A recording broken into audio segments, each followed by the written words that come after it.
bien, bonjour et merci d'être là. Et nous allons continuer avec la question des modèles. Alors c'est une façon un petit peu différente d'approcher les œuvres d'art. Ça tourne beaucoup autour du corps nu, c'est vrai. Il faut se rappeler que le modèle a été très utilisé pendant la période académique et que le corps nu est au centre de l'apprentissage des peintres à cette période-là.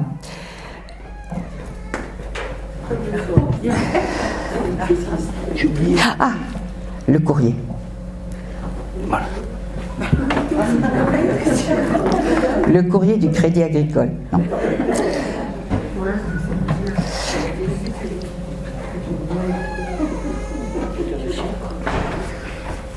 Alors oui, modèle, est-ce que modèle c'est un métier de roman?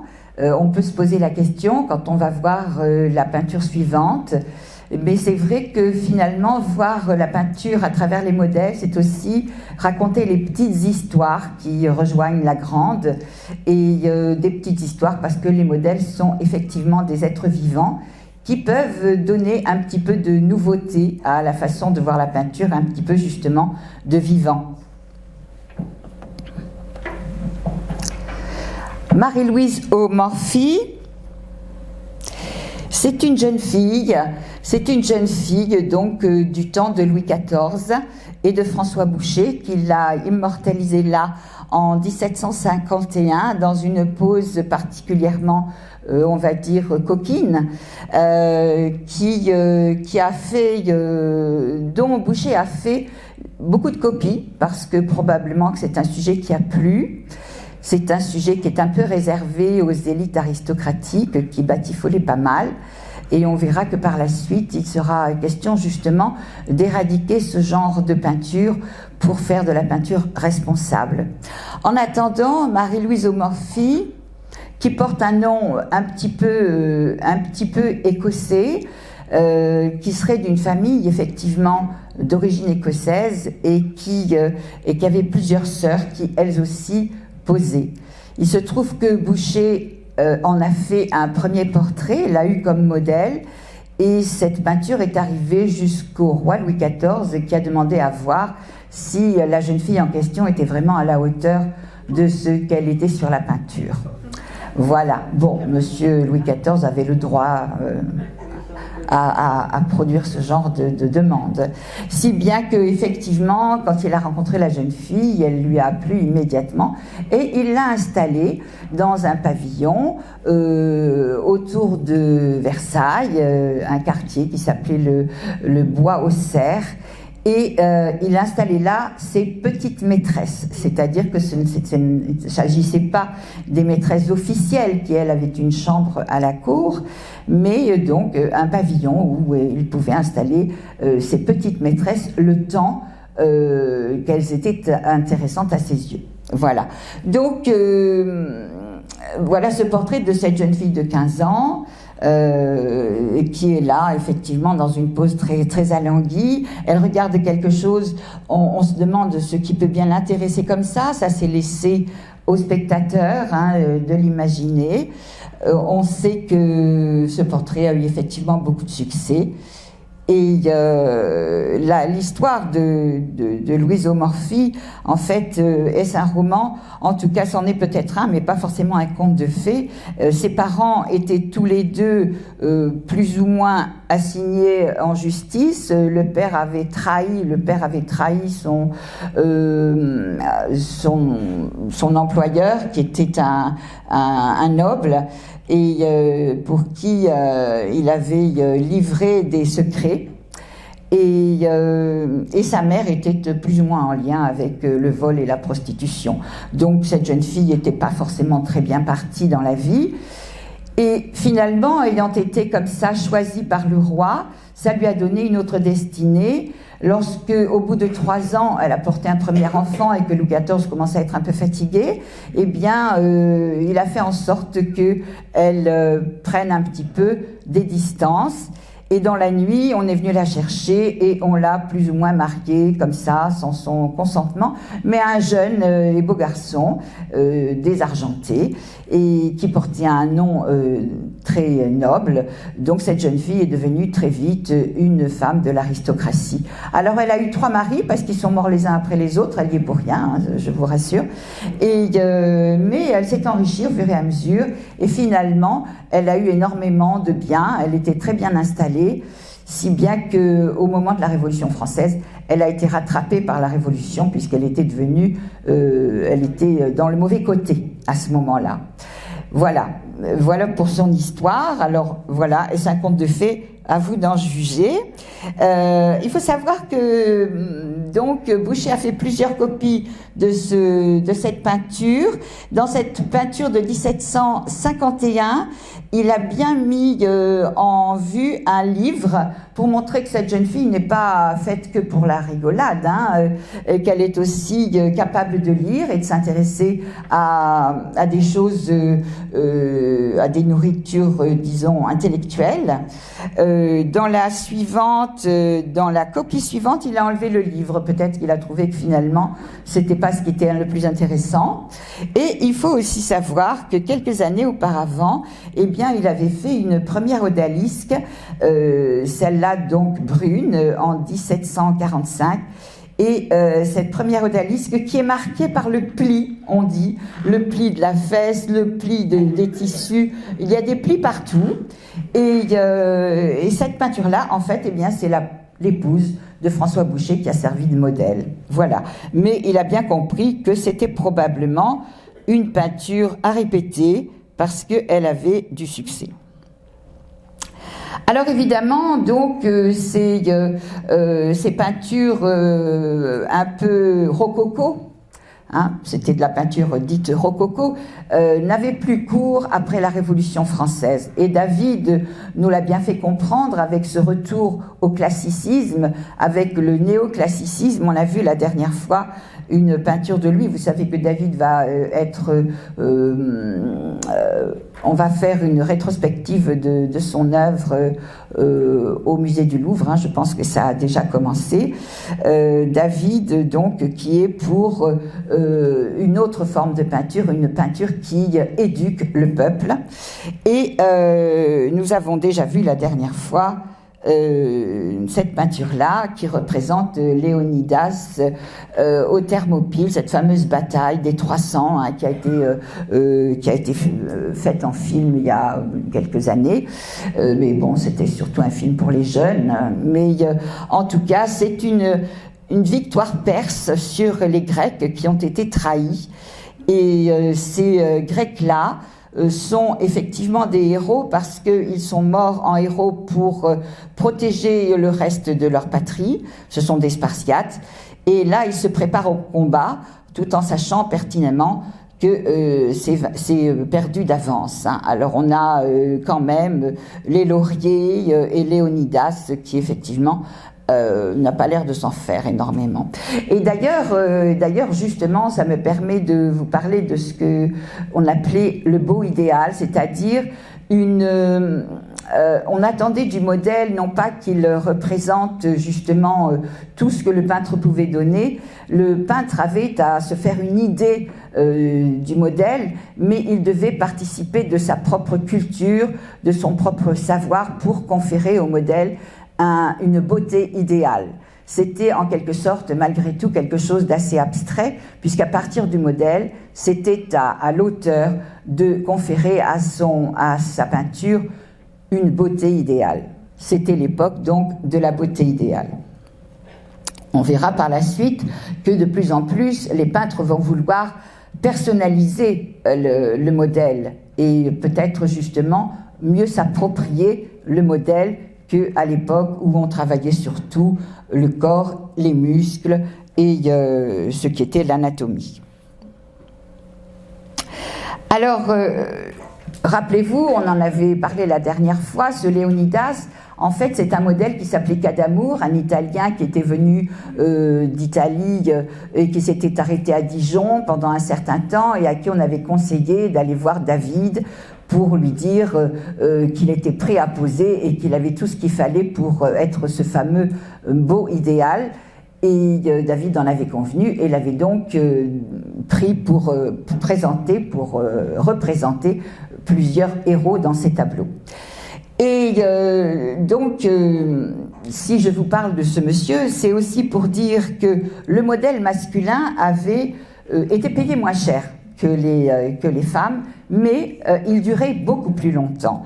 Et ce fameux Léonidas, ce fameux cas d'amour qui avait posé pour David, eh bien, on le retrouve un peu plus tard, dans une période qui est effectivement nouvelle, puisqu'il s'agit de la période du romantisme, qui elle aussi s'est inscrite contre, puisque dans la peinture, dans l'histoire de la peinture, il s'agit surtout de renouveler, et pour renouveler, eh bien, de s'inscrire en faux contre ce qui a déjà existé. Le romantisme donc qui vient bousculer le néoclassicisme, qui vient bousculer cette question de la frise en proposant quelque chose de beaucoup plus mouvementé. On a vu, on reverra d'autres peintures néoclassicistes et on verra qu'effectivement il y a cette idée de frise qui a pour origine par exemple les peintures du Parthénon.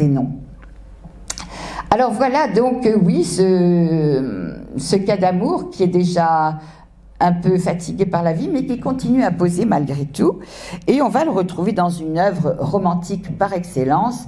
Il s'agit du radeau de la Méduse. Oui, vous pouvez effectivement, les réflexions, là j'entends vos plaintes, et bien figurez-vous que c'est à peu près la même chose à l'époque où le tableau est accueilli dans les salons, dans le salon, puisque il y avait un salon chaque année, et je pense que ce serait intéressant peut-être un jour de parler des salons, puisque ça fait partie de toute cette époque-là. Et bien, cas d'amour, peut-être que vous ne savez pas où il se trouve, mais il est bien là. Vous avez une idée? Alors, cas d'amour, c'est ce monsieur-là qui a l'air effectivement... Alors, ça, c'est pas lui. Non, ça, c'est pas lui. Mais bon, je vous laisse regarder un moment, puisque, en fait, l'histoire, je vais vous parler de l'histoire du radeau de la Méduse, qui est une histoire incroyable, qui a donné envie à Géricault de travailler dessus. Il a fait une véritable enquête, il est allé retrouver les survivants, il a fait construire un radeau à l'échelle 1, il a fait reconstruire un radeau pour pouvoir justement le peindre. C'est une entreprise qui lui a pris beaucoup de temps. Il est allé discuter donc avec les survivants, et puis surtout il est allé aussi, il s'était installé à côté de l'hôpital Beaujon à Paris, et il allait regarder les morts, voilà, et il voulait s'intéresser à la rigidité cadavérique pour pouvoir être dans le vrai. Et il avait même apporté chez lui des morceaux de cadavres. Alors on disait qu'il était à fond, voilà. Et c'est vrai que son tableau à Paris n'a pas eu le succès qu'il escomptait. Les Français étaient peut-être un peu dégoûtés ou trouvaient qu'il surfait sur une actualité assez nauséabonde. Alors pourquoi nauséabonde? Eh bien parce que ce radeau n'aurait peut-être pas existé si on n'avait pas mis à la tête du navire qui transportait toutes ces personnes un exilé du temps de la Révolution à qui on a redonné un poste quand il est revenu, un aristocrate donc, quand il est revenu, puisque là ça se passe à la période de la Restauration, et quand il est revenu on lui a donné un poste un petit peu comme ça par complaisance, si bien que ce monsieur n'avait pas navigué depuis très très longtemps et qu'il a laissé le bateau s'échouer, le navire s'échouer sur un banc de sable. Et évidemment peindre cette histoire, c'était aussi remettre en cause bien, la responsabilité du gouvernement à l'époque. Alors, ces personnes sont restées presque un mois sur le radeau à attendre, et là, Géricault a choisi le moment où ils aperçoivent l'Argus. un autre navire de la flotte qui s'était préparé à partir au Sénégal. C'était donc dans l'idée d'aller coloniser le Sénégal que ces bateaux étaient partis. Et là-bas, tout au fond, on voit comme un petit point, enfin une sorte de petite ligne droite. C'est l'Argus qui faisait donc partie de la flotte et qui ne les a pas vus la première fois. Malgré tout, toutes ces personnes encore capables de voir étaient pleines d'espoir et c'était encore une déception. Mais finalement, l'Argus a fini par les retrouver et ils ont été embarqués sur le bateau. Et sur l'Argus, certaines personnes sont encore mortes d'ailleurs dans le bateau. Mais il faut dire qu'il y a eu énormément de morts sur ce radeau.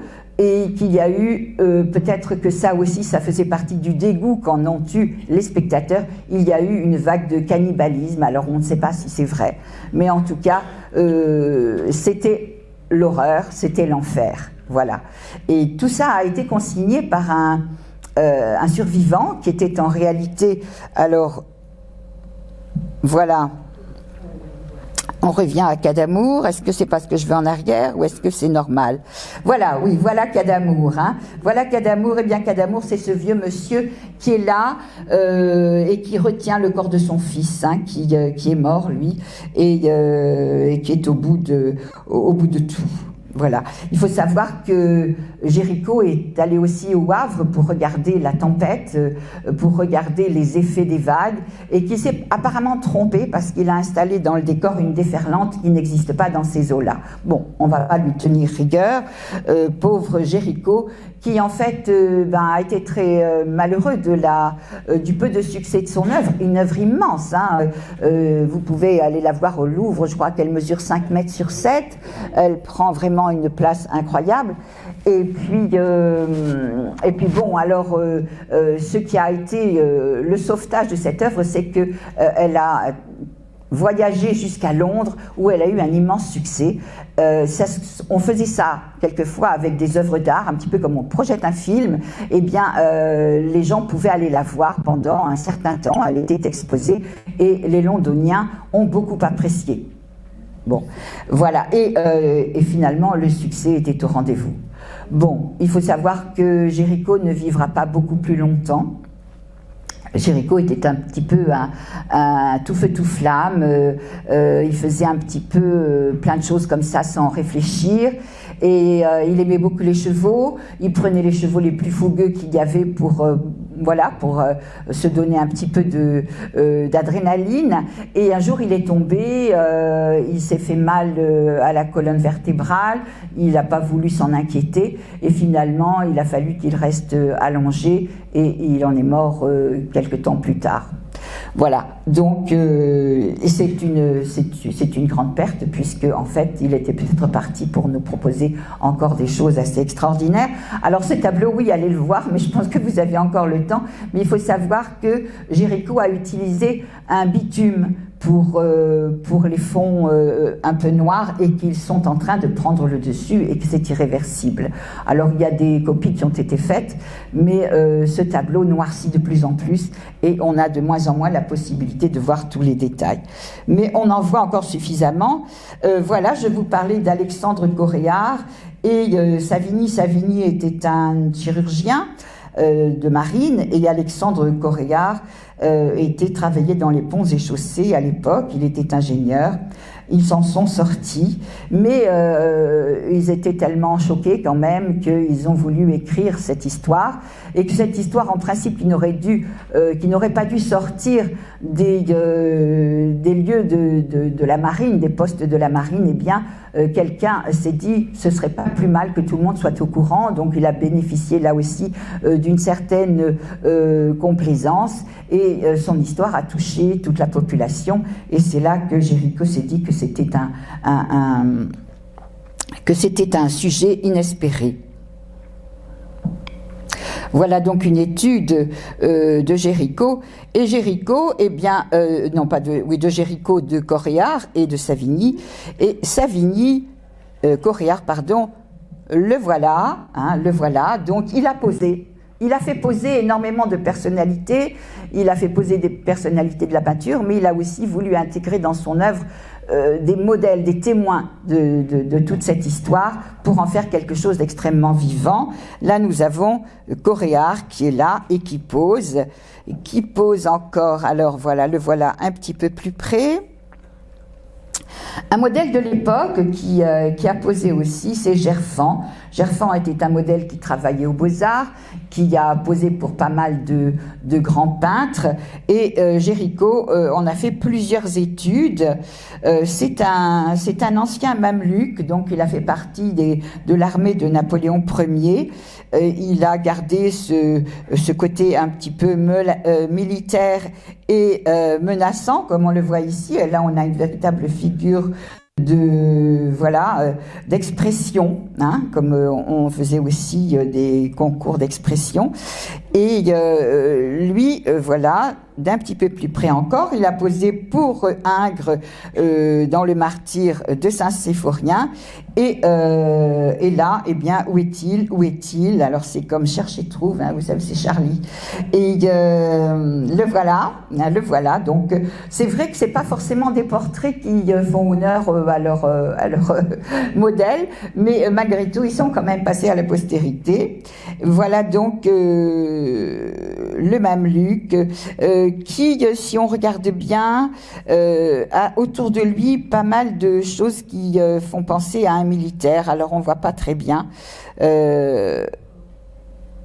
On voit pas très bien, mais en réalité, il y a les éperons, il y a, voilà, comme si Géricault avait voulu lui laisser quand même encore des insignes de son ancien statut.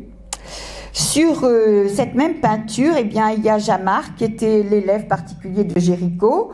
Le voilà peint d'ailleurs en étude par Géricault.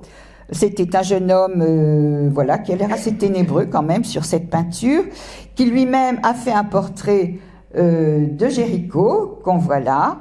Alors évidemment, c'est pas tout à fait la même facture. Et Jamard, alors là, il est difficile à reconnaître parce qu'il s'agit de cette personne-là qui est déjà un peu décomposée. Voilà.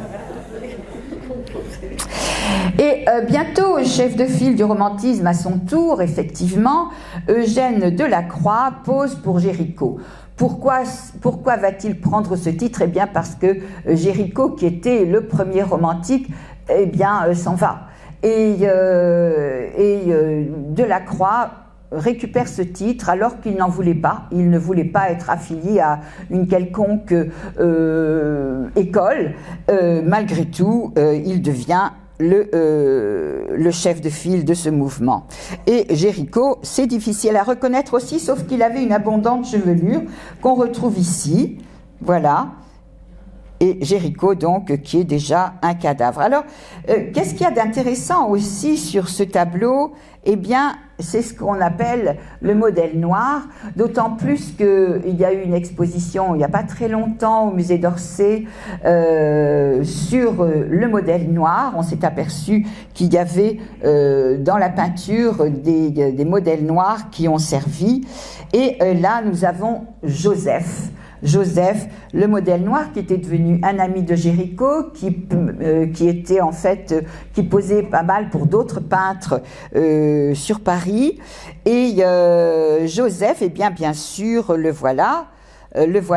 Il faut savoir que Géricault était abolitionniste, hein, que ce n'est pas par hasard s'il a mis cette personne noire en haut de la pyramide, hein, parce que vous verrez, le radeau de la Méduse est composé de 2 pyramides, peut-être même 3, mais en tout cas, ça n'est pas par hasard que ce modèle noir est en haut de la pyramide, c'est que Géricault voulait lui rendre hommage.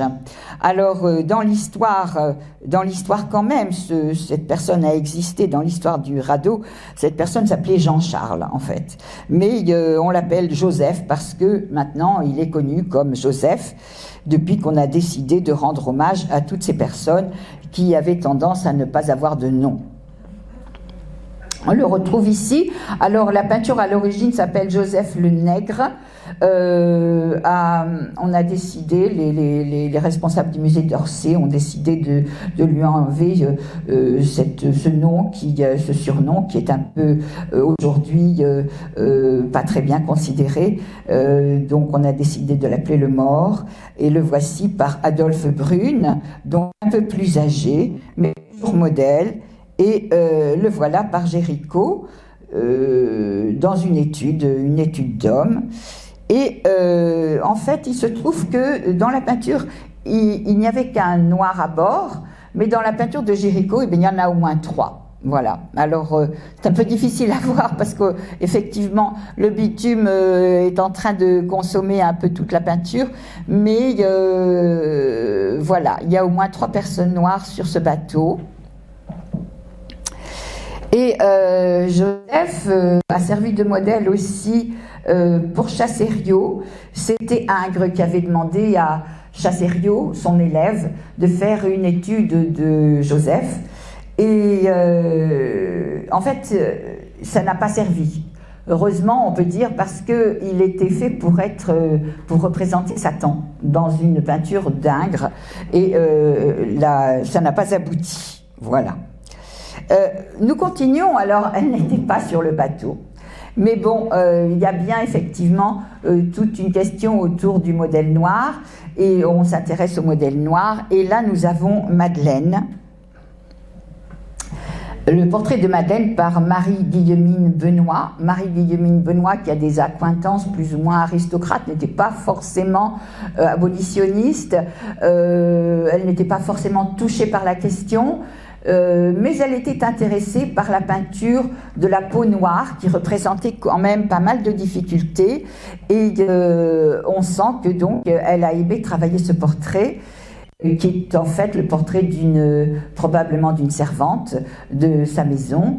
Mais ce qui est vrai, c'est qu'elle l'a installé comme n'importe quel aristocrate dans son fauteuil, la tête bien droite et le portrait très élégant. Voilà pour Madeleine.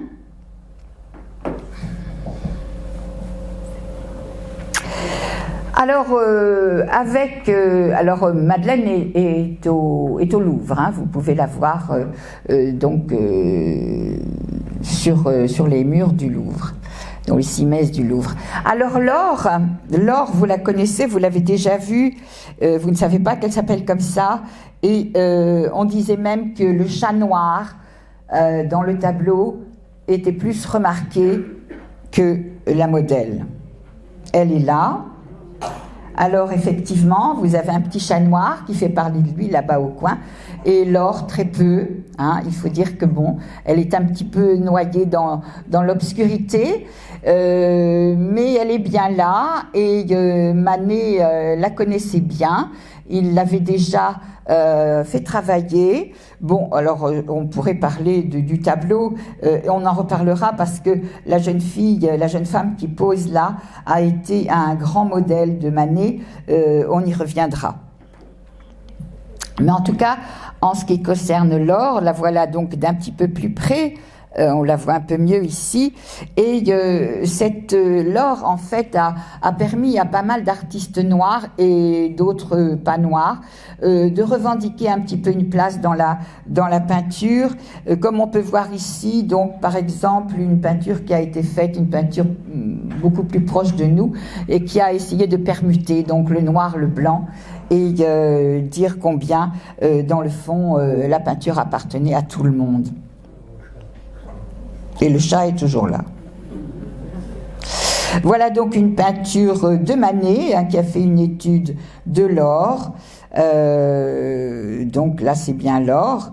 Et sur son carnet, on voit écrit Laure, très belle négresse, rue Vintimille. Alors voilà, on retrouve souvent sur les carnets des peintres des adresses comme ça qu'ils ont notées vite fait quand ils ont rencontré un modèle qui leur plaisait. Ils notaient l'adresse pour pouvoir aller la chercher. On pense que c'est elle qui est là aussi, avec ce baiser enfantin qui est très charmant, hein, donc de Nounou, une Alsacienne, et l'autre peut-être antillaise, hein, c'était souvent des Antillais, et qui s'occupe donc de 2 bébés bien dodus, bien blancs, un petit garçon qui n'a pas très envie d'être embrassé par la petite fille. En tout cas, si c'est Laure, elle est effectivement tout à son avantage, belle et souriante et calme. Cette Laure a voulu, donc on a voulu lui redonner ses titres de noblesse, et une artiste contemporaine l'a imaginé dans les rues de Paris à l'époque où elle travaillait. Pour montrer qu'il pose devant le photographe, pour montrer les coups de fouet, pour montrer le résultat des coups de fouet qu'il a endurés pendant l'esclavage.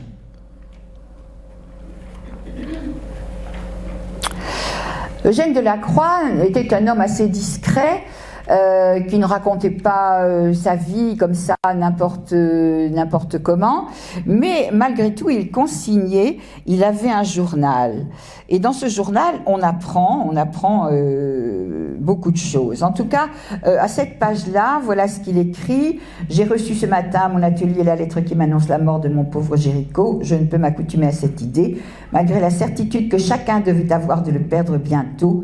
Il me semblait qu'en écartant cette idée, c'était presque conjurer la mort. Elle n'a pas oublié sa proie, et demain la terre cachera le peu qui est resté de lui. Quelle destinée différente semblait promettre tant de force de corps, tant de feu et d'imagination. Donc, Géricault vient de mourir, et Delacroix, qui est jeune, qui est plus jeune que Géricault, Delacroix, lui, il en est à un de ses premiers tableaux qui vont lui apporter le succès. Mais bon, on continue quand même, on va voir ce... Petite phrase que j'ai comme ça retrouvée dans son journal. Il écrit Dieu, que de choses en arrière, et ma petite Émilie, elle est déjà oubliée. Je n'en ai pas fait mention, j'y ai trouvé de doux moments. Bon, il se trouve que effectivement les relations entre modèle et artiste étaient quelquefois je suppose par consentement, des relations plus si affinité. Ouais, enfin, affinité, je ne sais pas, mais bon. Et plus loin, on retrouve encore mention d'Émilie. J'ai été en soirée chez Perpignan, thé à l'anglaise, punch, glace, jolie femme. Je travaille à Mes Sauvages. Demain, mercredi, j'ai Émilie. Alors, Émilie, on la voit encore ici. Il parle donc du tableau auquel il travaille, la draperie de la femme de coin, fait aussi le main et le pied de la femme à genoux. Et cette mention, à la mendiante qui m'avait posé pour l'étude dans le cimetière, j'ai donné 7 francs. À Émilie Robert, hier, lundi, dimanche et samedi, 14, 15 et 16 février, 12 francs. Alors, je suis allée chercher la mendiante, hein, parce que quand même, je me suis dit, de qui parle-t-il? Eh bien, cette mendiante, voilà, c'est la jeune orpheline au cimetière de Delacroix. Elle est quand même très belle pour le peu de cas que semble en faire Delacroix. Et puis, Émilie Robert, c'était donc la modèle préférée dans les jeunes années de Delacroix. On la retrouve en particulier sur ce tableau-là qui raconte les massacres de Chios, c'est-à-dire une période où les Grecs ont été décimés par les Turcs. L'Europe entière a pris parti pour les Grecs à ce moment-là, parce qu'ils semblaient vraiment souffrir d'une injustice. Ils avaient été longtemps attaqués par ça a toujours été quelque chose d'un petit peu compliqué, les Turcs et les Grecs. Et là, Delacroix prend parti donc dans cette peinture pour les Grecs qu'on voit en train de mourir, accablés. On voit une maman morte avec un enfant qui cherche encore le sein, une femme qui vient d'être emportée par un cavalier turc. Eh bien, Émilie aurait fait partie... Alors, normalement, ça devrait... Voilà, aurait donc posé pour les deux. Il se trouve que de toute façon, pour la mère, Et pour la femme, il faut dire que comme elle cache son visage, on n'a pas moyen de savoir que c'est la même. Hein. Mais voilà, et on pense que peut-être Émilie Robert a aussi posé pour la liberté. Voilà. Des grands tableaux qui ont fait définitivement la gloire de Delacroix, qui ne pouvait plus donc éviter d'être nommé le plus grand des romantiques. Bon, alors évidemment, ce tableau aussi, on dit qu'on y voit Delacroix, peut-être oui, ce serait l'homme au fusil, sur le côté, ce serait peut-être Gavroche avec le pistolet. Bon, c'est sûr qu'il y a beaucoup de choses à dire de ce tableau, mais on va continuer avec Joséphine Marix, qui fait, elle, partie des modèles de la période romantique. Joséphine Marix, qu'on appelait aussi la belle juive, c'est une époque où, avant les Italiens, je vous avais dit que les modèles étaient souvent italiens, mais ça, c'est les Italiens, c'est plus tard. Avant la montée de l'antisémitisme, les peintres étaient souvent à la recherche, surtout pour les peintures d'histoire et les peintures bibliques, de cette fameuse belle juive, parce que il leur paraissait qu'elle était la meilleure pour représenter ces femmes de la Bible en particulier, avec leur teint et leurs cheveux noirs. Et on voit ici que Joséphine Marix est très vite devenue une modèle très appréciée, et elle avait même une petite réputation voilà, à côté de femmes qui savaient recevoir. Elle recevait Baudelaire, elle recevait dans sa maison, puisqu'elle habitait avec un peintre qui s'appelait Boissard, et tout ça faisait partie du club des hachichins.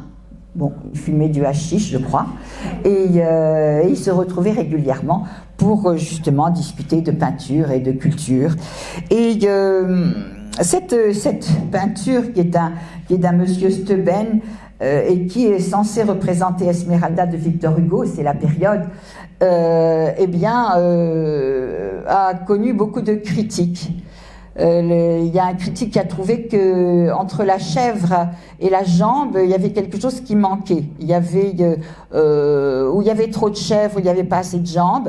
Mais bon, les critiques n'étaient pas particulièrement tendres. Mais un tableau dont le public raffole et devant lequel un chœur de femmes répète sans cesse « Ah, c'est charmant, charmant, charmant » sur des notes plus ou moins veloutées. Bon, alors, le public des salons, il y avait de tout, hein. Il n'y avait pas que des critiques. Voilà, donc ça, c'est la même chose, mais dans son cadre gothique, hein, puisque, évidemment, c'est le retour au Moyen-Âge, le Moyen-Âge étant une période ont beaucoup aimé les romantiques, qui, justement, eux, ont voulu se débarrasser de l'Antiquité et retrouver d'autres thèmes. Et le Moyen-Âge faisait partie, donc, des thèmes appréciés. Le Moyen-Âge, aussi Dante a été très apprécié avec ses enfers, et puis aussi Shakespeare a été aussi très apprécié par les romantiques.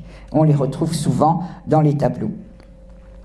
Alors ici, il s'agit donc, alors pardon, je passe, on est toujours avec Joséphine Marix, qui pose ici pour Ary Scheffer.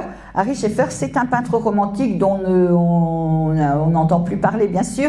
Pourtant, sa maison qui est sur la rive droite de la Seine, sa maison est devenue le musée de l'art romantique à Paris. C'était sa maison, maintenant c'est devenu le musée du romantisme, et il y a de lui plusieurs tableaux.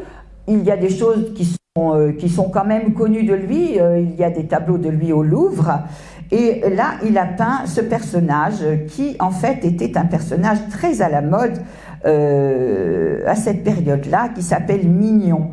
Mignon, alors pas mignonne, parce que Mignon en fait est un personnage d'un opéra. Alors on voit Mignon ici, regrettant la patrie, Ary Scheffer, et Mignon aspirant au ciel. Mignon en fait est un opéra qui vient d'être écrit par Ambroise Thomas, et qui raconte l'histoire d'une petite Italienne qui est perdue en Allemagne et qui est un peu une vagabonde, et et qui a malgré tout la nostalgie d'un pays où il fait chaud, d'un pays où il y a des oranges, et elle ne le sait pas, mais en fait, elle est à la recherche de son père. Alors, tout ça pour vous montrer combien toutes ces photos, c'est des cartes postales, c'est des peintures. C'était vraiment un personnage qui a beaucoup plu à cette époque-là. Et plusieurs peintres, alors ça va trop vite là, parce que j'ai dû mettre des... Voilà. Et là, même Rodin s'y est intéressé, puisque là, on a un portrait de Mignon, par Auguste Rodin, qui s'est pour ça inspiré de sa femme, puisqu'il a fini par l'épouser, Rose Beuret, qui était en fait la première dans la vie de Rodin. Après, on sait qu'il y en a eu d'autres, on en reparlera, qui avait probablement, donc Camille Claudel, qui avait probablement un autre caractère que Rose Beuret, qui a laissé faire, mais que Rodin n'a finalement jamais abandonné.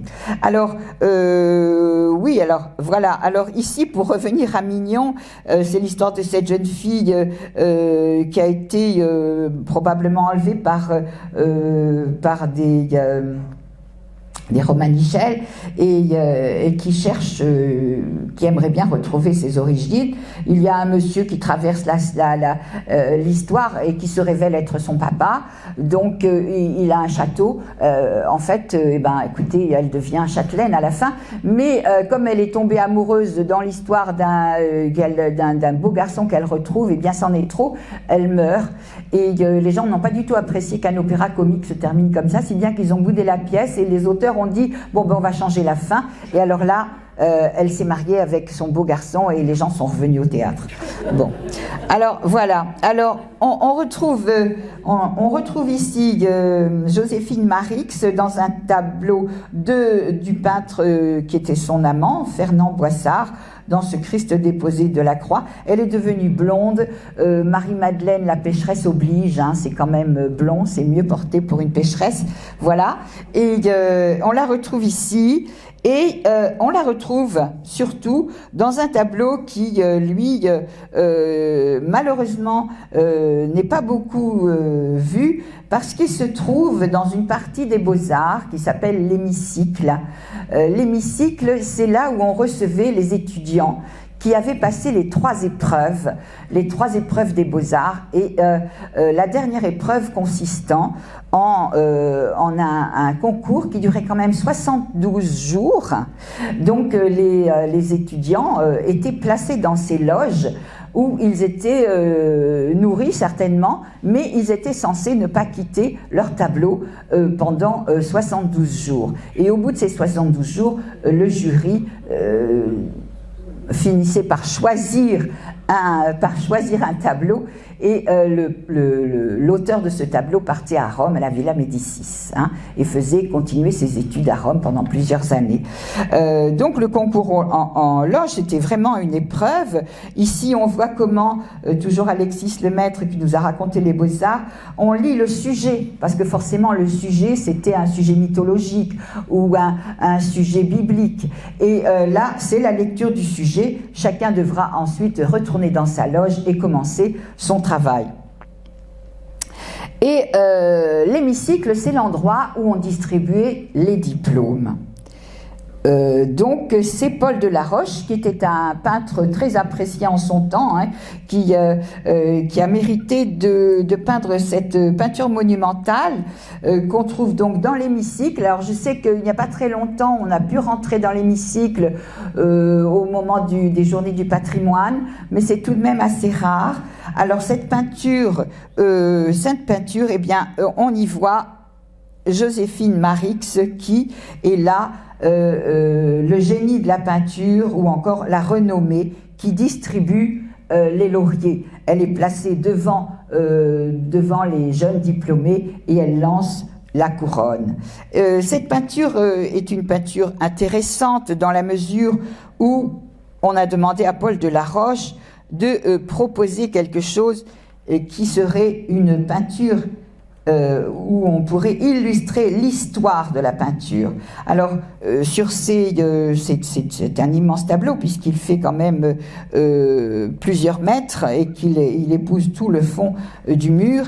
Et sur ce tableau, on peut voir en 3 parties les peintres de toute l'histoire de l'art, par les plus anciens. Ils sont là, ils discutent entre eux, ils ont des costumes qui leur va suivant leur époque, si bien que tout ça est très partagé. Il y a toutes les époques qui conversent en fait.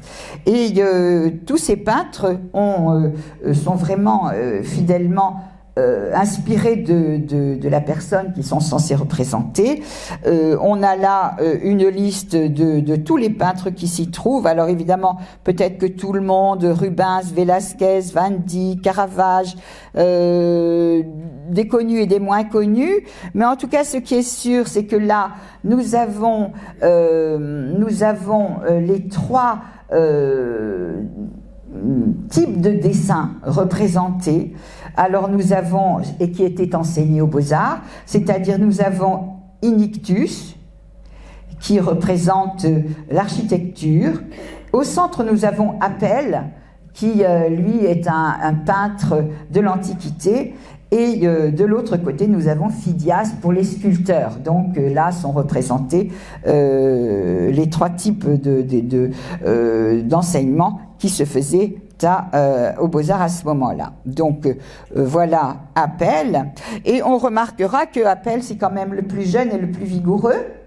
Les autres, ils ont déjà pris un peu de bouteille. Mais lui, il reste très fier, très central. Et pourquoi d'ailleurs a-t-on préféré lui laisser sa jeunesse et sa beauté? Eh bien parce que Apelle fait partie d'une histoire d'amour qui a été souvent reprise par les peintres. En tout cas, il était amoureux d'une certaine Campaspe que on retrouve ici en Vénus Anadyomène, sortant de l'eau. Et c'est une fresque de Pompéi d'après l'original d'Apelle. Alors, on la retrouve ici, chez David, avec notre motif toujours en frise, avec nos héros toujours... bon, Alexandre, il se promenait peut-être pas comme ça, mais bon, en tout cas, le voilà, debout, derrière Apelle. C'est lui qui a demandé à Apelle de faire un portrait de sa maîtresse qui a l'air tout effarouchée, là, assise sur une sorte de couche. Et Apelle, alors lui, je ne sais pas s'il est amoureux, mais il a l'air effectivement un petit peu un petit peu catastrophé. Et en fait, il est en train de tomber amoureux. Voilà. Et l'histoire raconte que finalement, eh bien, Alexandre a préféré partir avec la peinture de sa maîtresse, et il a laissé sa maîtresse à Campaspe, bon, entre copains, voilà. Et donc, Campaspe est restée la maîtresse d'Apelle. Voilà pourquoi on préfère le voir beau et jeune. Comme ça, c'est quand même plus facile à croire. C'est une histoire donc, qui a intéressé d'autres peintres. Ici, Apelle peignant. Alors évidemment, ce tableau est surtout prétexte à montrer les richesses du commanditaire. Vous voyez que le sujet finalement ne fait partie que d'une partie du tableau, même si quand même l'histoire y est bien racontée. Hein. On voit bien Alexandre, Apelle et Campaspe un peu plus habillés. Mais ce qui est intéressant, c'est quand même de voir que tous ces tableaux qui sont représentés sont des vrais tableaux. Ce sont des tableaux qui existent, ce sont les tableaux qui ont été collectionnés par le commanditaire, et on pourrait presque tous savoir d'où ils viennent. Et s'il y en a un qui, au moins celui-là, nous est à peu près connu, c'est la femme du banquier de Quentin Métis qui est au Louvre. Et celui-là, comme tous les autres tableaux, font donc partie de la collection. Et ça nous permet donc de savoir que cet homme était quand même assez riche et assez fier de ce qu'il avait rassemblé. Voilà donc la fin. C'est un néoclassiciste qui continue, comme David, à utiliser ce style comme ça en frise. Et là, eh bien, écoutez, c'est la fin. Hein, c'est la fin de l'histoire. Alexandre offre Campaspe à Apelle. Voilà. Bon, eh bien, écoutez, nous avons vu, en tout cas, voilà, pour le moment, nous avons terminé avec Géricault et tout ce qui coulait donc de son tableau. Et nous allons voir que le statut de modèle oscillait souvent entre la scène et l'estrade. En fait, le modèle était souvent entre la prostitution et le théâtre, en fait. C'est ça que ça veut dire.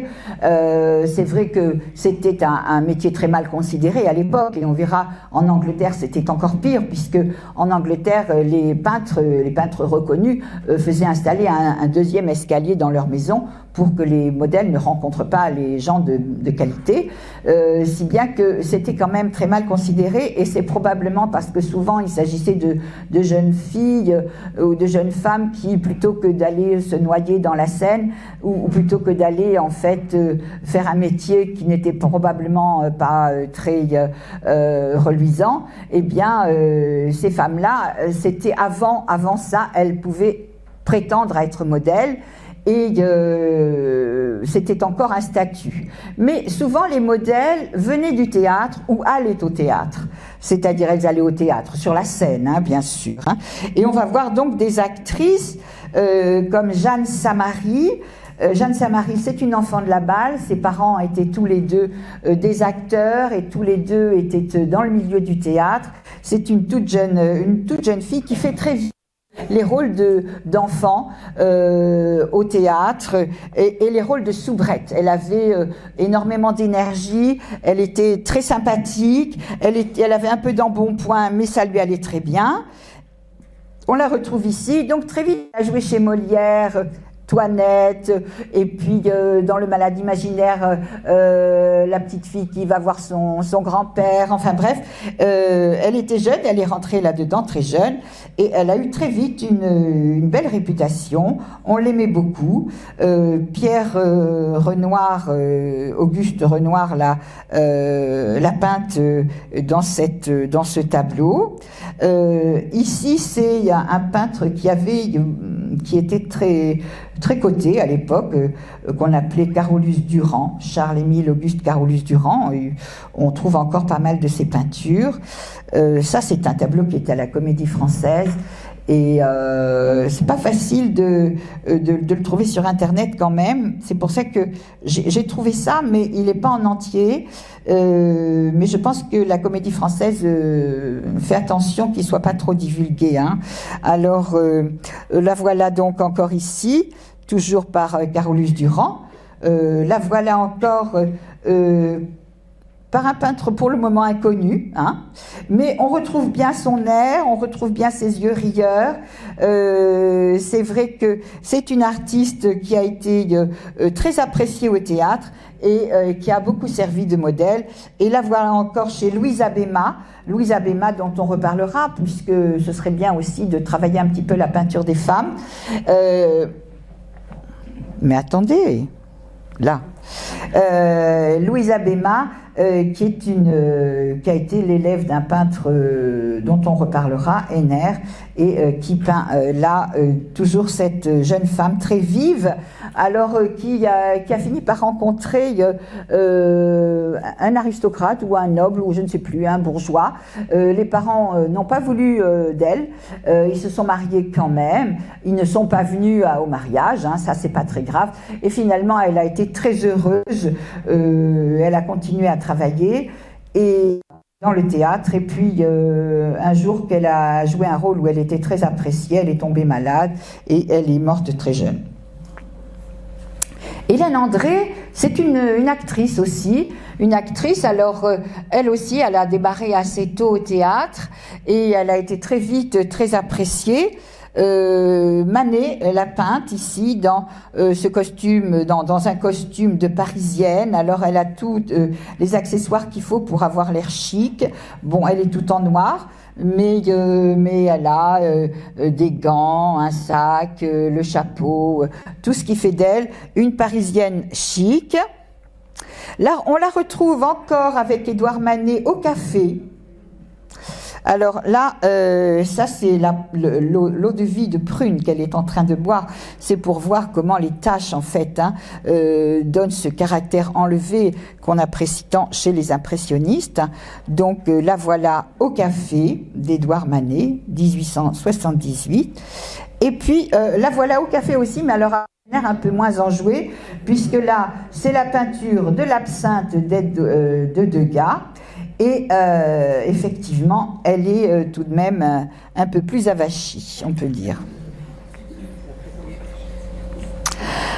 On la retrouve dans une peinture de Gervex. Gervex, vous ne connaissez probablement pas, ça fait partie des gens dont on ne parle plus, mais qui avait énormément de succès à l'époque. C'est la peinture de la période, la peinture académique qui plaisait beaucoup. Donc, dans cette peinture avant l'opération, alors c'est intéressant de voir comment la couleur, le teint de cette malade, qui est probablement assez proche de la mort, est quand même un petit peu ce qu'on aimait avoir dans ce genre de tableau, quelque chose de l'ordre de Eros et Thanatos, le désir et la mort qui sont reliés comme ça dans la beauté d'une jeune femme qui est désirable et en même temps prête à mourir.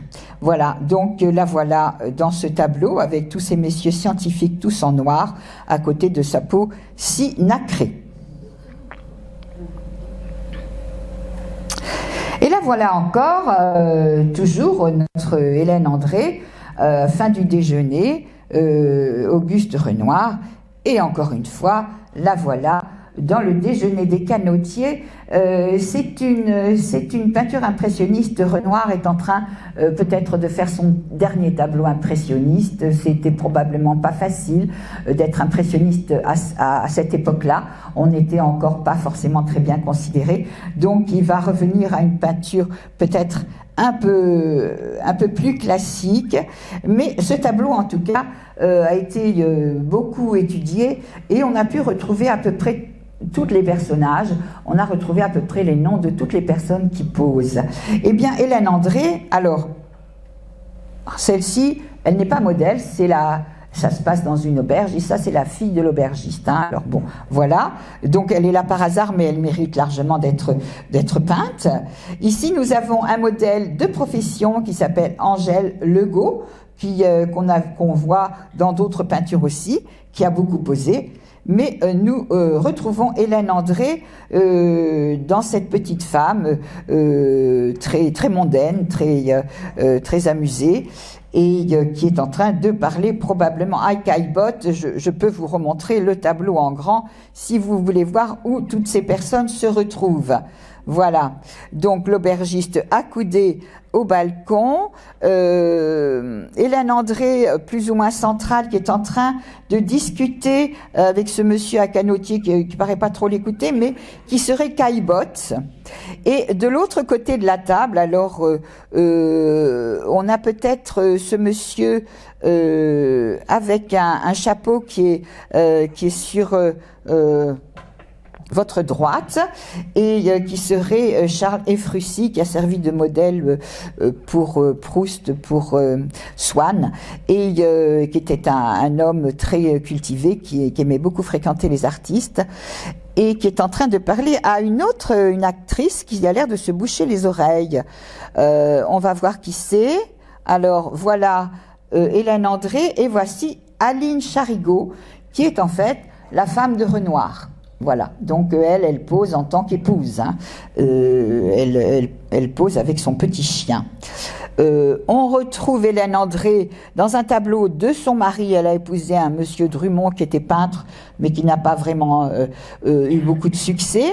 Et on la retrouve finalement dans ce tableau, qui est un tableau, alors je ne sais pas si certains d'entre vous sont allés visiter le musée des Beaux-Arts de Bordeaux, mais ce tableau a une place de choix à Bordeaux, puisque c'est là qu'il réside, ce tableau. C'est un tableau de Gervex, dont on a vu tout à l'heure la fameuse malade allongée auprès des scientifiques. Eh bien, Hélène André a participé à ce tableau pour cette jeune femme qui est là. Ce tableau a eu a créé un scandale. Alors évidemment, on n'a pas besoin finalement d'être impressionniste pour créer un scandale, parce que dans le tableau de Manet, Le déjeuner sur l'herbe, on sait que ce qui a choqué quand même la plupart des gens, c'est que cette femme nue, elle soit à côté de ses vêtements. Parce que quand une femme était nue, c'était pour des raisons mythologiques. Alors dès qu'il s'agissait d'une femme qu'on aurait pu rencontrer dans la rue tous les jours, ça devenait beaucoup plus inquiétant. Et là, eh bien écoutez, c'est un peu pareil, voir toutes ces affaires, toutes ces accessoires à côté d'elle, eh bien ça témoigne bien d'une vraie vie, d'une vie contemporaine, probablement une vie de prostituée. Il s'agit là d'une histoire qui raconte un poème de jeune près du balcon, qui est près de la fenêtre, et qui va bientôt se suicider, pas en sautant par la fenêtre, hein, on pourrait le croire, mais non, qui va se suicider parce que il a tout gaspillé, il en a fini avec la vie, il n'a plus d'argent, il est ruiné, il se dit qu'il n'a plus rien à faire sur cette terre, et il regarde quand même d'un œil langoureux cette belle Marion qu'il va bientôt laisser, puisque cette jeune femme, c'est sa compagne Marion, voilà, avec qui il vient de faire l'amour visiblement. Voilà, ce rôle-là a eu effectivement, donc a créé un gros effet de scandale. Ce qu'il faut savoir, c'est que Hélène André a effectivement posé pour Marion, mais au dernier moment, elle s'est dit non, moi je préfère qu'on ne me reconnaisse pas dans cette peinture, et on a demandé à quelqu'un d'autre. Elle a posé pour le corps, et on a demandé à quelqu'un d'autre de poser pour la tête, et il s'agit de Marie Renard, qui elle est là peinte par Jacques-Émile Blanche, une modèle qui a aussi été prisée par pas mal d'artistes, ici chez Paul Helleu,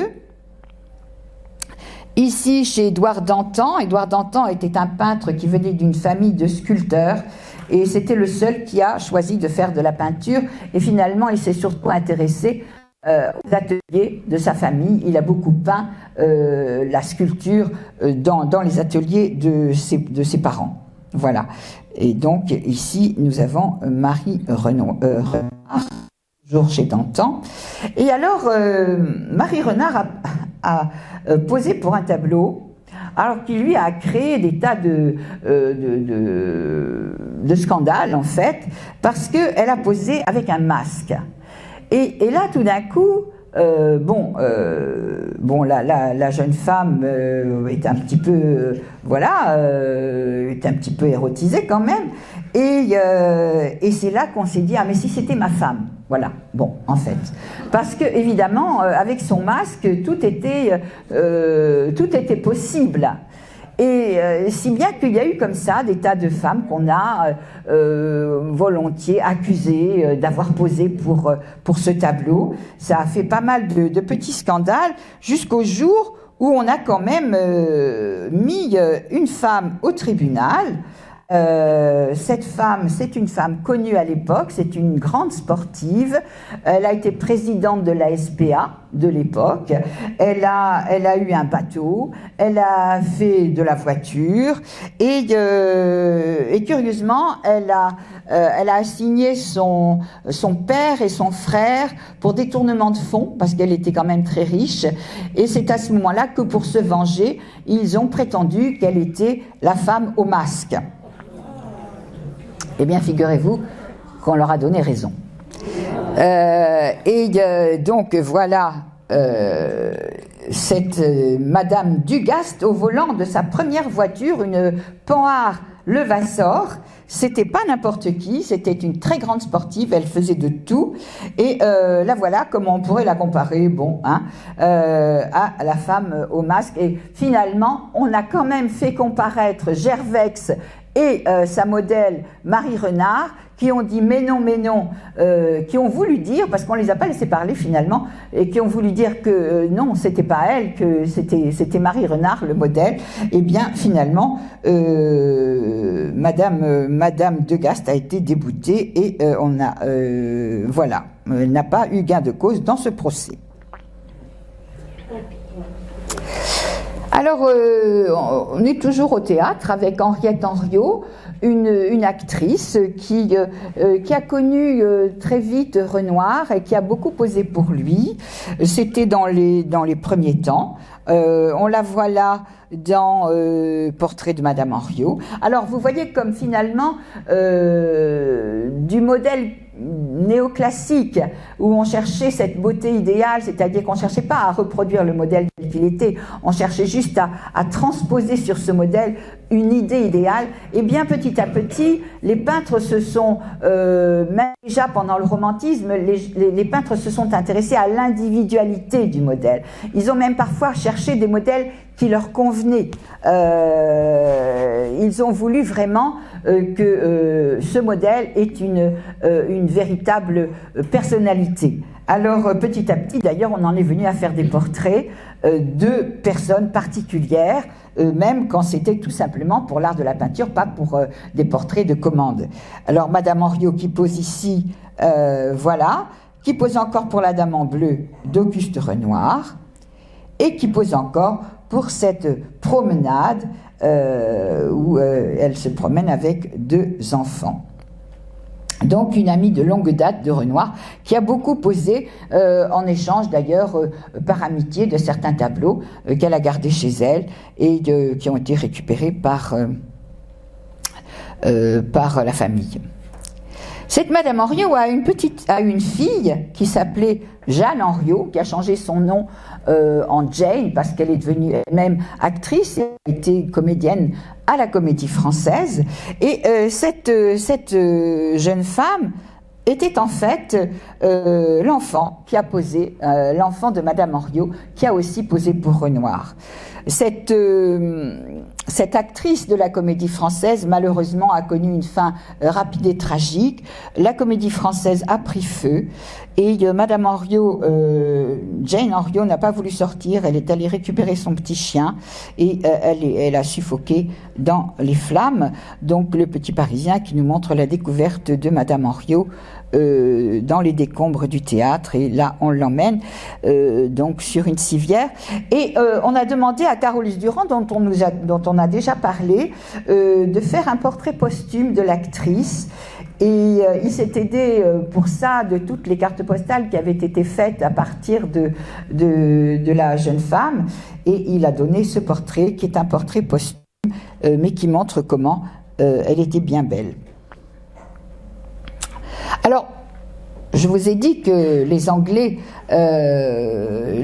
aussi, il y avait leur modèle, et c'est vrai que les pré-raphaélites en particulier ont eu des modèles très intéressants, qui étaient souvent aussi des artistes, aussi des poètes, qui étaient des femmes avec beaucoup de personnalité, mais en attendant, c'est vrai qu'être modèle là-bas, c'était quelque chose de très mal vu, et parmi les pré-raphaélites, nous avons William Holman Hunt, qui fait partie des 3 plus importants, qui a peint ce tableau qui, en fait, représente le mauvais berger.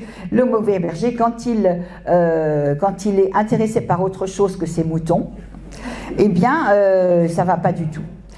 Vous avez des moutons là qui se plaignent, il y en a un qui est tombé dans le fossé, ils font un peu n'importe quoi, tout simplement parce que bien le berger est attiré par une autre forme de connaissance.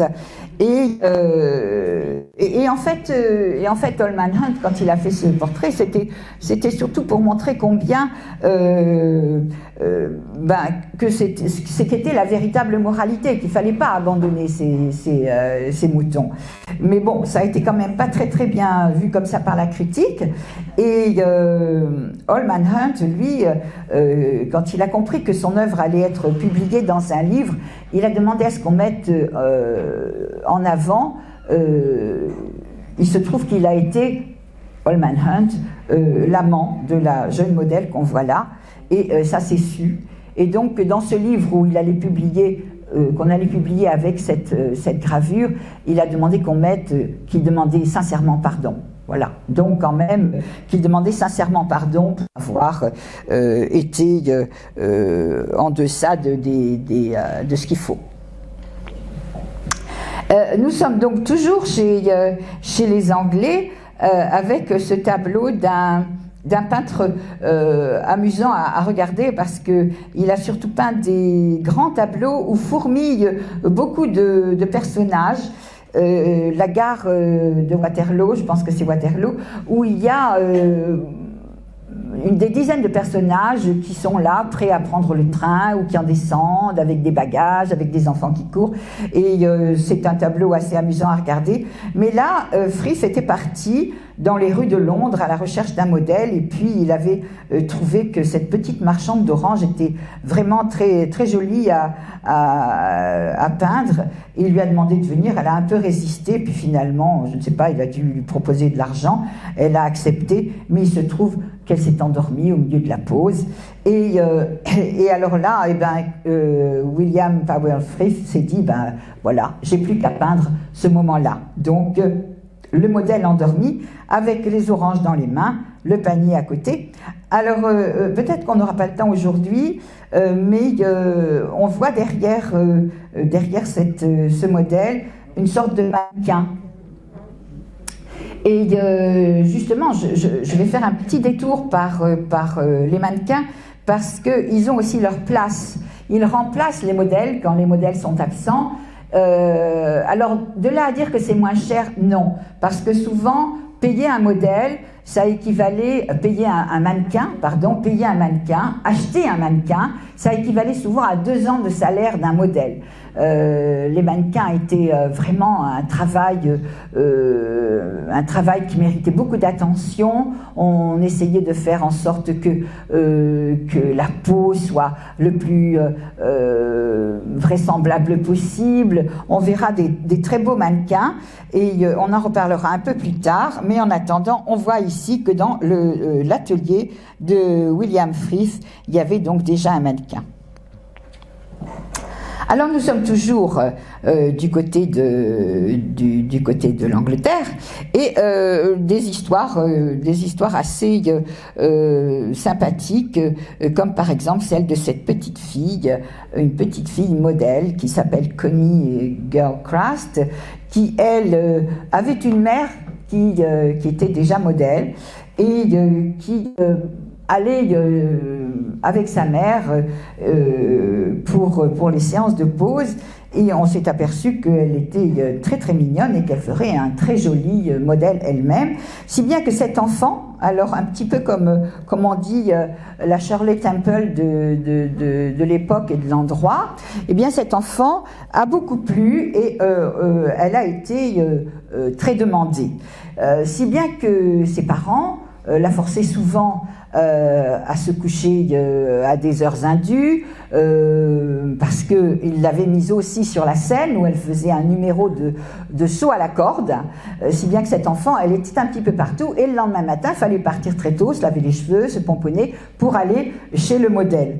Et elle n'a pas arrêté de travailler pendant 25 ans, puisque elle était une source de revenus très importante.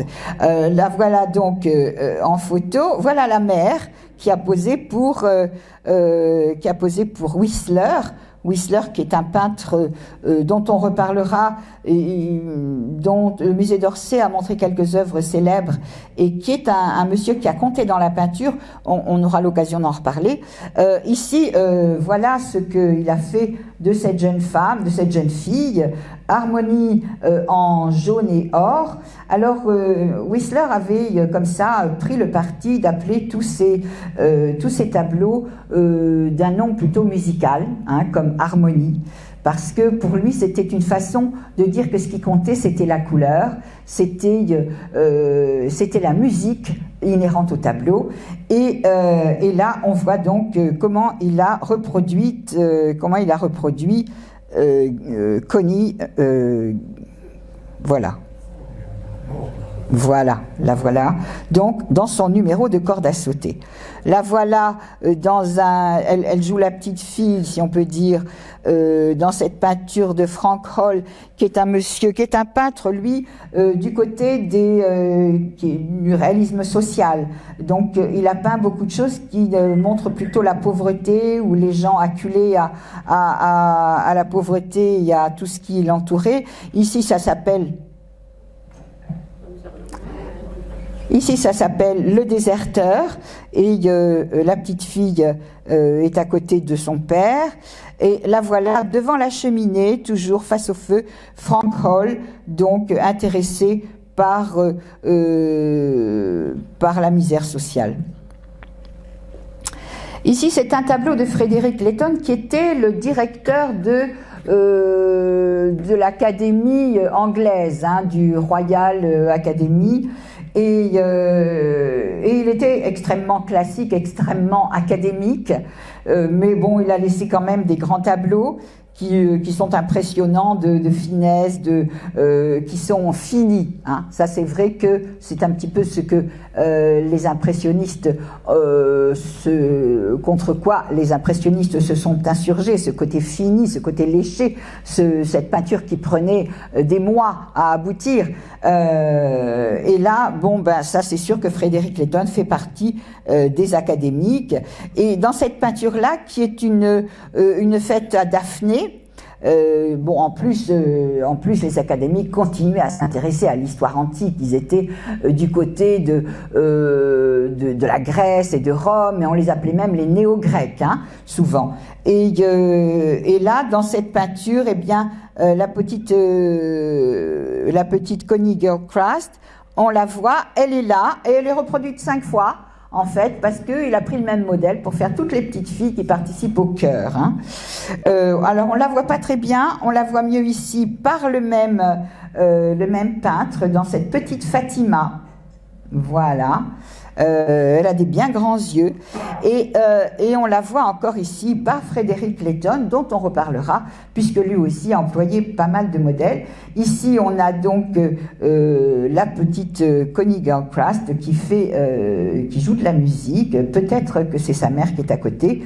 En tout cas, voilà un tableau dans le genre qu'appréciaient beaucoup la période victorienne. Voilà, alors voilà donc cette petite fille d'un peu plus près. Eh bien, au bout de 25 ans d'un travail acharné, Connie Gilchrist a rencontré un aristocrate, on dirait que vraiment les aristocrates, c'est ce qu'il y a de mieux, mais bon, qui n'avait pas de parents, qui était depuis peu orphelin. Enfin, il avait l'âge de Connie Gilchrist, hein, c'était un jeune homme tout à fait convenable pour une jeune fille, enfin, qu'elle serait capable d'aimer. Eh bien, Connie Gilchrist, tout d'un coup, eh bien, elle est devenue Countess of Orkney, et comme quand même l'entourage n'a pas trop voulu les côtoyer, vu les origines de la jeune fille, ils sont allés vivre tous les deux dans un coin assez reculé. Ils se sont occupés de leur jardin, de leurs chevaux, de la nature, et ils étaient très bien comme ça jusqu'à la fin. Voilà. Voilà. Alors, j'ai peut-être le temps de vous montrer quand même une autre star victorienne. Il fallait quand même que je vous dise que Connie Gilchrist, tel que vous l'avez vu, a beaucoup plu à Lewis Carroll. Lewis Carroll qui a écrit Alice au pays des merveilles. Il l'avait vue et il l'avait trouvée absolument splendide. Il tenait absolument à faire le portrait. Il avait envoyé aux parents un exemplaire de Alice au pays des merveilles en disant qu'il serait très content de rencontrer Connie Gilchrist. Il faut savoir que Lewis Carroll était très souvent entouré d'enfants, de petites filles en particulier. Il aimait beaucoup les petites filles, mais il n'a jamais rien eu, il n'a jamais été rien raconté sur son comportement, mais c'est vrai qu'il les aimait beaucoup. D'ailleurs, quand Connie Gilchrist a eu 13 ans, il a dit qu'elle avait déjà perdu toute sa beauté. Bon. Alors... Ah, mais il aimait les petites filles, et d'ailleurs Alice au pays des merveilles est inspirée par une enfant qu'il a côtoyée à ce moment-là, qui s'appelle Alice Liddell, et qui est l'héroïne en fait de ce roman extraordinaire, hein, ça de toute façon c'est sûr. Alors nous avons ici une star victorienne. Alors quand je dis star, c'est que grâce au peintre qui l'a peinte, elle a eu énormément de succès, elle a voulu faire du théâtre. Elle a voulu donc monter sur les planches, et le peintre qui l'a beaucoup utilisé, c'est Frederick Leighton, dont on a vu quelques portraits de Connie Gilchrist un petit peu plus haut. et qui est effectivement toujours ce peintre président, directeur de la Royal Academy, et qui est toujours aussi néo-grec et aussi classique et académique. Mais quand même, cette jeune femme qu'il a trouvée lorsqu'il l'a rencontrée à la sortie d'un autre atelier de peintre, il s'est dit c'est la jeune fille qu'il me faut, c'est le modèle, je ne pourrais pas en cherchant dans toute l'Europe trouver un modèle qui me convienne aussi bien, c'est elle qu'il me faut, donc elle est devenue sa modèle préférée et elle a probablement assez peu posé pour d'autres peintres, mais c'est vrai qu'il en a quand même fait il l'a quand même rendue très séduisante. Elle avait très longs bras qu'il utilisait volontiers et donc la voilà dans des peintures qui l'ont rendue célèbre, si bien que dans la rue, on vendait des poupées à son effigie, des poupées qui chantaient comme elle, parce qu'elle chantait aussi. Voilà donc toujours le même Frederick Clayton. Et la voici dans un tableau qui s'appelle Flaming June, le juin en flammes, quoi. Et cette peinture qui est possédée par un musée en Australie, je pense, si je ne me trompe pas, fait venir beaucoup de visiteurs parce que c'est un portrait qui a été déjà à l'époque vendu sous forme de gravure et qui a eu beaucoup de succès. Et c'est vrai que cet orange flamboyant est assez extraordinaire. Et Frederick Clayton, encore une fois, toujours Dorothy Dean, avec cette nymphe de Dargle qu'on voit là. Et ce qui est intéressant, en tout cas, je vais vous laisser après, chez cette peintre, c'est qu'il est très intéressé par tout ce qui est le motif de la draperie. Il aime beaucoup tout ce qui est drapé, et pour draper comme ça, eh bien, on ne pouvait pas demander à la modèle, c'était très long de peindre un drapé, si bien qu'il a fini par avoir besoin d'un mannequin pour pouvoir poser l'étoffe et pour pouvoir ne pas, à la fin de la journée, tout défaire et tout recommencer le lendemain, si bien qu'avec de l'eau et du plâtre, il arrivait à confectionner les drapés qu'il mettait sur un mannequin et qui lui servaient de base pendant que la modèle rentrait chez elle, de toute façon. Et donc, la prochaine fois, nous verrons comment le mannequin d'artiste avait toute sa place dans cet apprentissage. Je vous remercie beaucoup. Si cette vidéo vous a plu, vous pouvez nous rejoindre à l'Université du temps libre de Tarbes et de Bigorre à l'adresse utl-tb.info. Et n'oubliez pas, si ce n'est déjà fait, de vous abonner.